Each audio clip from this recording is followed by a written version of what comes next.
Well, for more on 40 years of reform and opening up in China, including some personal observations, I'm joined now from Beijing by CGTN's current affairs commentator, Einar Tangen. So, Einar, let's start with President Xi's speech. What was your reaction?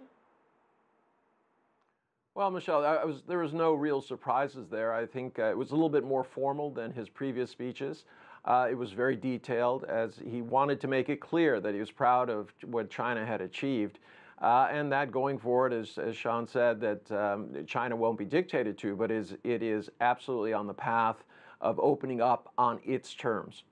So how do you think Xi's vision for China was received by an international audience, especially in the U.S.? Well, unfortunately, the U.S. will see this as mostly a challenge. They'll say, well, Xi had the opportunity to say that he was going to throw open the doors, and he didn't. This is more indication that China is not going to follow the path of liberal democratic capitalism, and that they're going to continue to pursue a model which has been successful for them, but which many in the U.S. Look at with suspicion. Now, usually this sort of meeting isn't so much for the policy. So as we look at the expectations, how did that match up 40 years ago from the current reality in China now? Well, the reality in China is so different, but you know, it's like any kind of thing. If you look at it from a different perspective, it looks differently. I mean, there's the old story of the elephant and the three blind men and how they try to discern what it is. China is much the same. You know, if you go to Beijing, it's about power. If you go to Shanghai, it's about finance. If you go to Shenzhen, it's about manufacturing. But it doesn't really capture the complete reality of what's been happening in China over this last 40 years. I mean, consumerism is great, and everyone keeps talking about the economic miracle in China, but that economic miracle was not about establishing, consumerism as the god of all things. It was really about creating a moderately prosperous society that could enjoy the fruits of hope and opportunity. And that's really what it's been about. You know, if you start looking at life expectancy over the last 40 years, it's increased 10 years. It's now at 76. If you look at education, it's much more available. 47% of high school graduates are now able to go on to further education.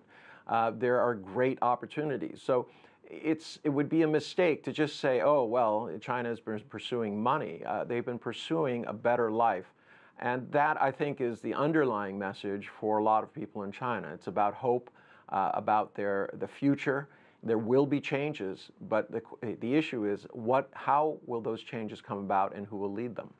And as you mentioned, some of these key themes that were raised, not just over China's development, but also in President Xi's speech, how do you think this prepares China in terms of the road ahead, both domestically and in terms of being on the international stage? Well, I think there's a recognition that there is a divide between the U.S. and China on a very structural basis. China has its own system, a centralized government. It's been very, very successful. The U.S. has its system, and it believes that it is the best system. So when you get to matters of faith, it becomes very difficult to argue.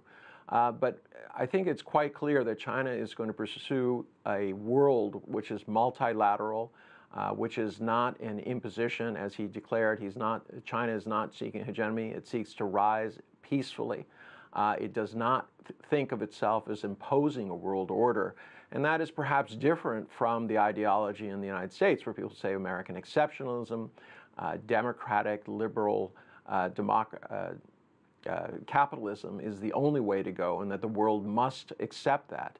So you really have a kind of non-ideology versus an ideology, a kind of flip-flop from 40 years ago when China was seen as very ideological and the U.S. is seen as very open-minded in pursuing an open global order. Now, Einar, you've spent several years living in China. What sort of changes have you seen, not just in everyday life, but among the people around you in the middle class as well? Well, and I started coming in 1999, so I can't speak to the whole 40 years, but the changes are really about how people see the world. If you go back to 1999, you were physically restricted by your environment. Here in China, very few people were going abroad for education.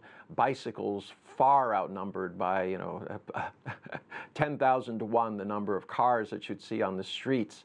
And people's idea was it was an incredible world they didn't understand, they wanted to learn about.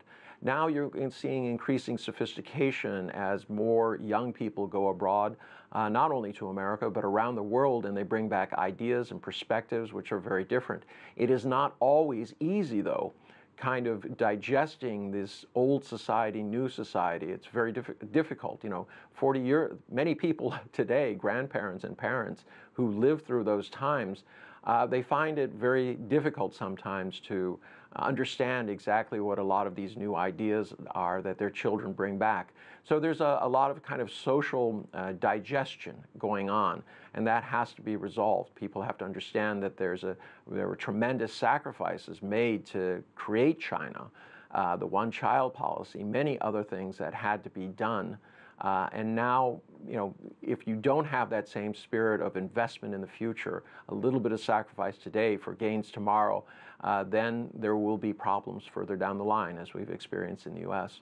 All right, thank you so much. Appreciate your perspective. Einar Tangen there, CGTN's current affairs commentator.